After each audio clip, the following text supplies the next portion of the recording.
Now, I also mentioned, too, that a fellow that has been in touch with me for an awful long time, his brother was in the CIA, or is in the CIA. He will never talk about the CIA to him. He will never give anything away whatsoever, except one bit of advice. He said, never watch the television. Never watch the television. It's the greatest scientific indoctrination tool ever devised. Haven't you figured that out? It's changed the whole culture of nations, not just one nation. Why do you think it was mandatory that everybody in Britain have access to televisions by the government? Why do you think China is under the same program to get everyone with a TV right now? Because they love to have you entertained. Do you really think that? And India is on the same route as well right now too. Part of the toxicity is in believing that what's happening is real. And living an artificial life, having friends on television and spending time and experiencing life, but you're not experiencing it with your body. You're not experiencing it with smell, with taste, with sight, that kind of experience that you have by being present. Just as, you know, you can do all sorts of interesting things, video games, whatever, it's not like getting on a horse with the smell of a horse and the feel of the horse. We're not present in our bodies. We don't carry wood like the Prophet ﷺ. He was, sallallahu alaihi wasallam, he was magnanimous physically. He was the most balanced of the human beings, as well as spiritually. He was physically well balanced. He had broad shoulders and a full chest. And when he spoke to people, he turned his entire being to speak with them. He was present because he was in a state of dhikr. In a state of dhikr of all times, or to be the Quran walking, means he was totally present. He was not in some fantasy world or abstracted. We live in a time of abstraction with little screens that we think are reality. We spend hours in front of this thing sometimes. And it all happens with our body just going rigid, shutting down. Our breathing less and less and less, and chronic illness comes from all of this. Edward George Ruddy died today. Edward George Ruddy was the chairman of the board of the Union Broadcasting Systems, and he died at 11 o'clock this morning of a heart condition, and woe is us. We're in a lot of trouble. So, a rich little man with white hair died. What has that got to do with the price of rice, right? And why is that woe to us? Because you people and 62 million other Americans are listening to me right now. Because less than 3% of you people read books. Because less than 15% of you read newspapers. Because the only truth you know is what you get over this tube. Right now, there is an entire generation that never knew anything that didn't come out of this tube. This tube can make or break presidents, popes, prime ministers. This tube is the most awesome goddamn force in the whole godless world. And woe is us if it ever falls into the hands of the wrong people. And that's why woe is us that Edward George Ruddy died.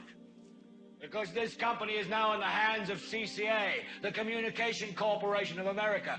There's a new chairman of the board, a man called Frank Hackett, sitting in Mr. Ruddy's office on the 20th floor. And when the 12th largest company in the world controls the most awesome goddamn propaganda force in the whole godless world, who knows what shit will be peddled for truth on this network? So you listen to me. Listen to me. Television is not the truth. Television is a goddamn amusement park. Television is a circus, a carnival, a traveling troupe of acrobats, storytellers, dancers, singers, jugglers, sideshow freaks, lion tamers, and football players. We're in the boredom-killing business. So if you want the truth, go to God. Go to your gurus. Go to yourselves. Because that's the only place you're ever going to find any real truth. But man, you're never going to get any truth from us. We'll tell you anything you want to hear. We lie like hell. We'll tell you that Kojak always gets the killer and that nobody ever gets cancer in Archie Bunker's house. And no matter how much trouble the hero is in, don't worry, just look at your watch. At the end of the hour, he's going to win. We'll tell you any shit you want to hear. We deal in illusions, man. None of it is true. But you people sit there day after day, night after night, all ages, colors, creeds. We're all you know. You're beginning to believe the illusions we're spinning here. You're beginning to think that the tube is reality and that your own lives are unreal. You do whatever the tube tells you. You dress like the tube. You eat like the tube. You raise your children like the tube. You even think like the tube. This is mass madness, you maniacs.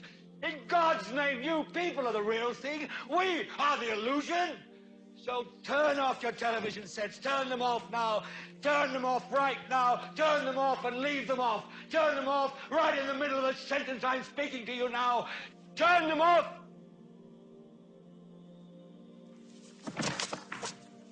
So this is Anton LaVey.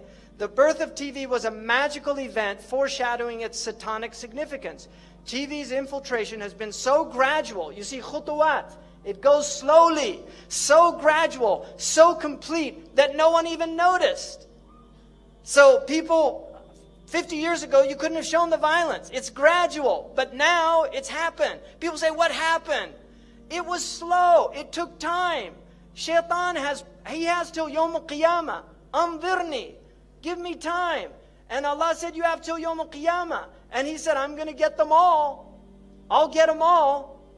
He has time. He's slow. He works slow. He works at you slowly. Shaitan takes his time.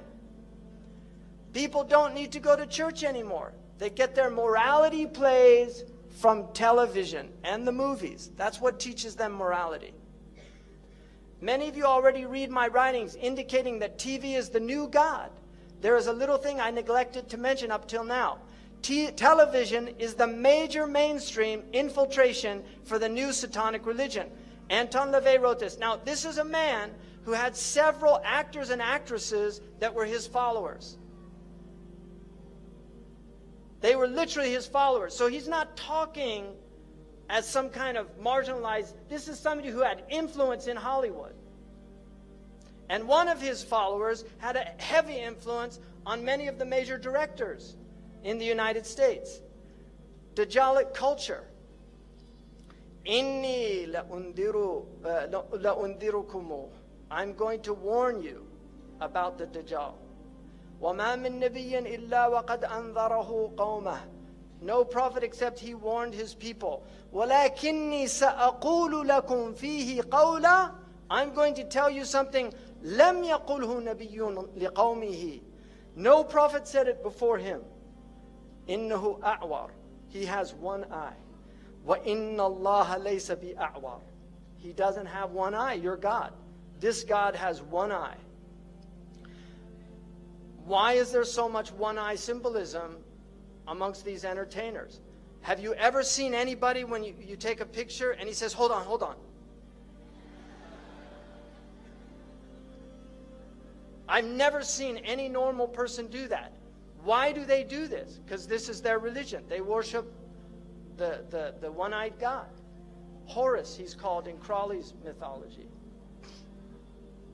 Why are they preparing our children for one-eyed characters? Why?